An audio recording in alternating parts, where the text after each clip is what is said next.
Chapter 4. Implementing Circular Practices in NGOs. The concept of a circular economy, once considered abstract, is now becoming increasingly concrete, especially within youth-oriented NGOs. The traditional linear model of take-make-waste has led to growing ecological strain, disconnection from materials, and unsustainable patterns of consumption. NGOs, with their closeness to communities and their adaptability, are uniquely positioned to lead the transition. They do not need to wait for policy changes. They can act now, inspiring both young people and other sectors to follow. This chapter offers a roadmap, a way for NGOs of all sizes and scopes to start implementing circular practices, regardless of their resources or current expertise. Whether you are just beginning or already testing ideas, this guide offers structured insight into how to take your next step, confidently and collaboratively. Before diving into new ideas, it's important to understand your organization's current relationship with circular practices. Many NGOs already reuse materials, share tools, or creatively reduce waste out of necessity. But these actions often remain informal, undocumented, or disconnected from broader strategy. Start by conducting a simple internal reflection with your team. Even a 15-minute discussion around key questions can lead to small but impactful discoveries. These small shifts in awareness are the foundation of any circular transition. Circular self-check for NGOs. Before jumping into action, it is valuable to reflect on your organization's current practices. Many NGOs already engage in circular behaviors without labeling them as such, reusing materials, sharing supplies, or minimizing waste. By identifying these habits and their gaps, you can better plan where to focus your efforts. Here is a simple circular self-check you can use during a team meeting or internal workshop. It helps to guide discussion, reveal hidden practices, and align your team around priorities for change. You can answer each question with yes, no, or not sure and add any relevant observations. Do we currently track our material or resource usage?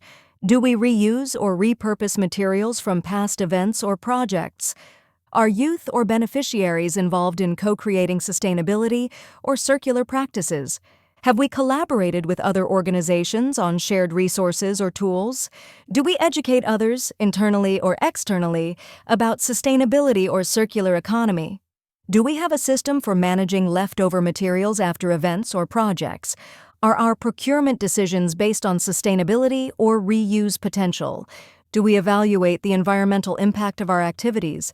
Is there someone in our team who takes responsibility for sustainable practices? Do we collect feedback from youth or partners on our eco-practices?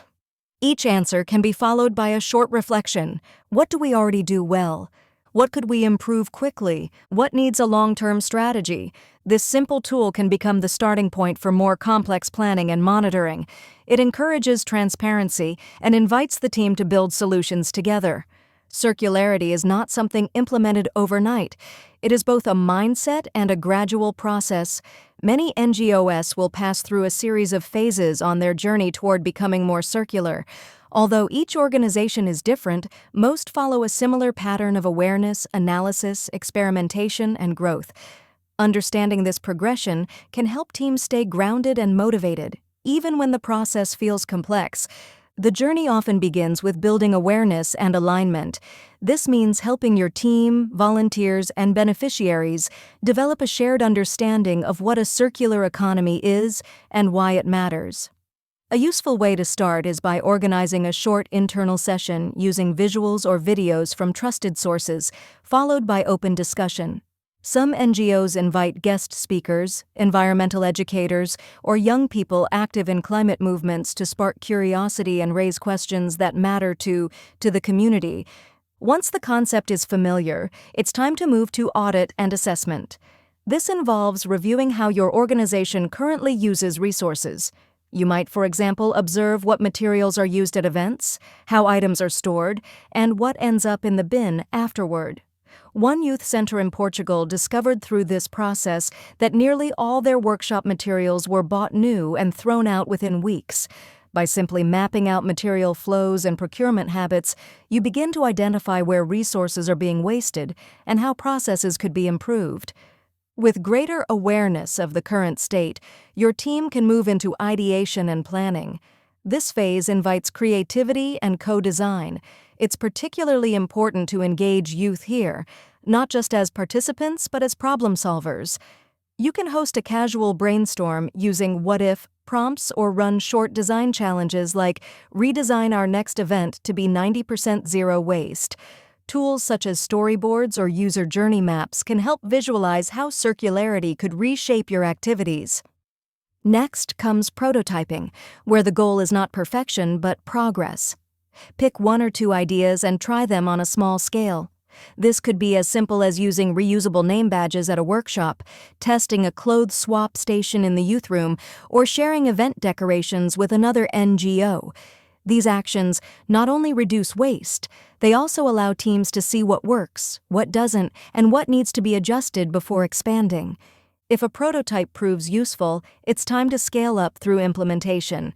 This is where circular practices become integrated into everyday work. For example, a team might create a sustainability checklist for event planning, train all staff on reuse protocols, or adjust their procurement policy to prioritize secondhand or local materials. Embedding these actions in daily operations ensures they are no longer extra, they become normal. Finally, no process is complete without reflection and communication. This phase allows the team to learn from experience and celebrate success. Hold a debrief meeting with staff and youth after a circular project. What worked? What surprised you? What will you change next time? Share your outcomes in a blog, a video, or a social media post. Even a simple before and after photo comparison can powerfully communicate your journey and inspire others to follow. Together, these stages form a flexible framework that NGOs can adapt to their own context. Not every organization will move at the same pace, and some steps may overlap. What matters most is having a shared direction and the willingness to take the first step. Understanding how to think in circular terms can be just as important as knowing what to do. For many NGOs, especially those involving young people, the biggest shift isn't about materials, it's about mindset. Structured methodologies help translate that mindset into practical steps. Rather than following a fixed formula, these methods offer flexible frameworks that teams can adapt to their needs. They support creativity, critical thinking, and collaborative problem-solving skills. One of the most widely used approaches in NGO environments is design thinking. This method begins with empathy, trying to understand the real needs, desires, and frustrations of the people involved. From there, teams define a challenge, generate ideas, build quick prototypes, and test them in real contexts. In circular economy projects, design thinking works especially well because it emphasizes experimentation and feedback. Closely related is human-centered design, which places the people affected by a problem at the core of every stage of the design process. This method is often used in social innovation work and community-led initiatives. For NGOs working with vulnerable or marginalized groups, HCD ensures that solutions are not only sustainable but also inclusive. For instance, a neighborhood NGO in Italy co-created a system for sharing tools and garden supplies by involving elderly residents and youth in joint discussion. When an NGO's work touches on several interconnected topics, like education, climate justice, or migration, systems thinking becomes especially useful. This method encourages teams to look beyond individual problems and identify the relationships between them. It helps visualize feedback loops, map power dynamics, and uncover hidden causes of waste or inefficiency. Through systems thinking, organizations can understand how changing one element might have positive or negative effects on the system as a whole. For teams with limited time or resources, Lean Impact offers a practical and accessible way to test ideas. Rather than planning large, complex interventions, this approach encourages small experiments and quick learning cycles. A youth collective in Portugal, for example, used Lean principles to test 3 different types of waste sorting at a music event. After gathering feedback, they scaled the most effective version. This method helps reduce risk and waste by focusing only on what actually works. Finally, Circular Canvas is a more strategic tool designed specifically for mapping out how a product, service, or program could be made circular. Based on the familiar business model canvas, it invites teams to ask new questions. What materials are involved? Where does value leak out? What could be reused, shared, or redesigned? It's particularly useful for planning larger initiatives or as an educational tool in youth workshops focused on sustainability. All of these methodologies are open, adaptable, and meant to be mixed. They're not recipes with fixed ingredients. They're toolkits for thinking more creatively, inclusively, and practically. What matters most is not which method you choose, but how you use it, as a way to include voices, take small steps, and build confidence in your process. Implementing circular practices in an NGO can be both energizing and overwhelming. While the benefits are clear, reduced waste, greater community engagement, meaningful youth participation, the path to achieving them isn't always smooth. Most organizations face obstacles along the way, but those challenges are often shared across sectors and locations. The good news is that with the right mindset, they can become catalysts for creative thinking and collaboration. A common starting point is the feeling of limited funding. Many NGOs operate with tight budgets, and the idea of investing in new tools or processes can feel out of reach. But circularity isn't necessarily about buying more. It's often about using what you already have more effectively. For example, one youth organization in Croatia realized that switching to second-hand or upcycled materials for events saved them money in the long run. Others apply for Erasmus Plus or local sustainability grants to fund specific actions such as training, reuse systems, or eco-friendly events. Another frequent barrier is resistance to change, either within the team or among partners. People might be used to doing things a certain way, or fear that circular alternatives will be less effective or more complicated. In these cases, the most effective strategy is to start small. One NGO introduced a reusable mug system in their office with no rules or pressure, just a visible wall labeled "Take a mug, leave a mug." Within a few weeks, it became part of their culture, and the shift sparked further changes and ideas from the youth involved. A lack of technical knowledge or confidence can also slow down progress. Some teams don't know where to begin or worry they're not expert enough to design sustainable solutions. But NGOs don't need to do this alone. Local universities, eco-organizations, or even volunteers with relevant experience can be incredible allies. Collaborative learning, through workshops, partnerships, or exchanges, can empower teams to move from uncertainty to action. Concerns about greenwashing, appearing to be environmentally conscious without truly making an impact, are also common. Many NGO staff want to avoid making claims they can't back up. The best response here is transparency. Instead of claiming to have all the answers, organizations can openly share what they're trying, where they're learning, and what still needs work. This honesty not only builds credibility, it also invites others into the journey. Finally, many NGOs find it difficult to measure the impact of their circular efforts. It's hard to say how many plastic cups were avoided, how much CO2 was saved, or what kind of behavioral shift has occurred. But impact doesn't always have to be measured in numbers. Sometimes a photo of an upcycling workshop, a quote from a youth participant, or a comparison of how materials were used before and after a new policy tells a more powerful story. Collecting small pieces of qualitative feedback can help build a story of progress even if full metrics are not available. In every case, the goal isn't to avoid difficulty, it's to learn from it.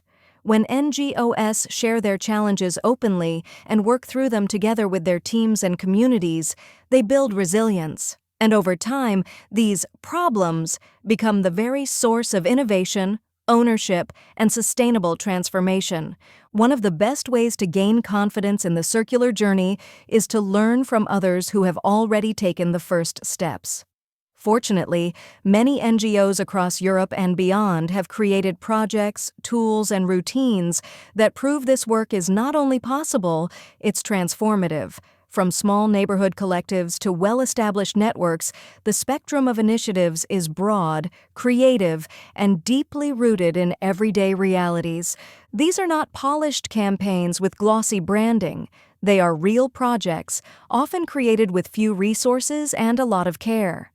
Some of the most impactful initiatives started with a single idea: a local upcycling hub, a community sewing circle, a tool-sharing platform among NGOs. What matters is not scale, but sincerity.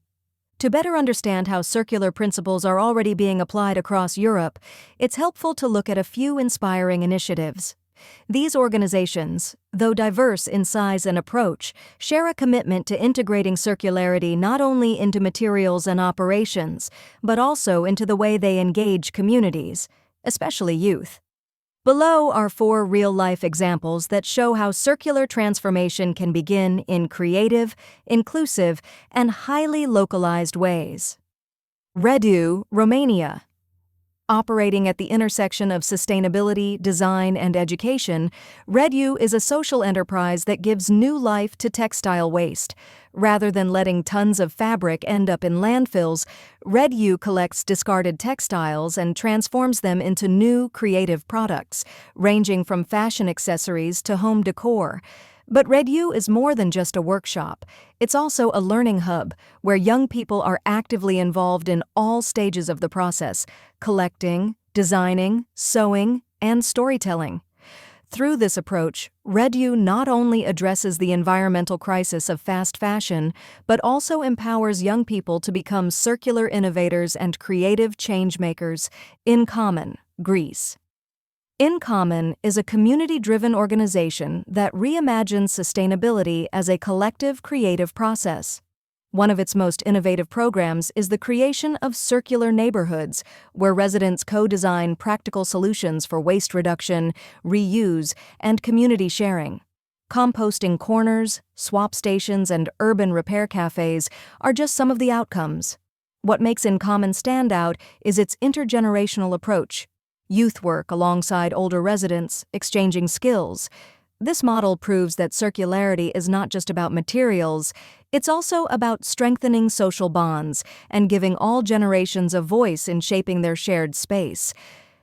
Recyclos, Spain. Run by the NGO Ecoembes, Recyclos is a digital platform that rewards citizens for responsible recycling.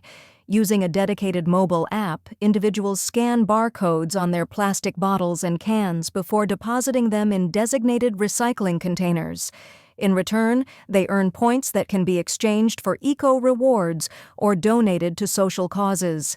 This initiative has been particularly successful in engaging young people by gamifying circular behavior and linking it to local community impact. By blending technology, education, and social engagement, Recyclos turns recycling into a community-building exercise and a powerful entry point into circular thinking. Toolbox Sharing, Spain. This grassroots collaboration between youth NGOs in Catalonia addresses a common issue: duplicate purchases of rarely used resources. Instead of each organization buying and storing its own equipment, like banners, costumes, board games, or workshop kits, they created a shared resource library.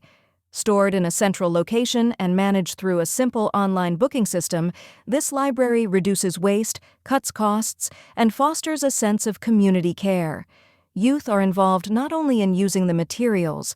The initiative also opens conversations about shared responsibility and the life cycle of materials, helping youth rethink ownership and sustainability in everyday activities.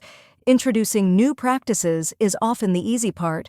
Making them stick, turning action into habit and habit into culture, is where the deeper transformation happens. In the world of NGOs, where projects come and go and teams often rotate, it's easy for sustainability to become just another nice-to-have concept. But when circularity becomes embedded in how things are done, from procurement and planning to celebration and reflection, it begins to shape identity. That's why this chapter doesn't end with a list of tools, but rather opens the door to cultural change. It's about building a shared vocabulary, creating rituals and spaces where reuse is normal, repair is celebrated, and waste is questioned, not judged, but simply reconsidered. The following examples illustrate how circularity is being implemented by NGOs across Europe. Circular Audit Checklist, Project Planner, Brainstorm Deck, Workshop Toolkit. Adopting circularity is not about becoming perfect, it's about becoming intentional. When NGOs lead by example, they show that sustainability is not about having more. It's about doing more with what we already have. It's about curiosity, courage, and collaboration. Most of all, it's about young people seeing that they are not just inheriting the planet, but actively shaping it. So start with one action, redesign one thing, involve one group, share one idea. That's how circular cultures begin.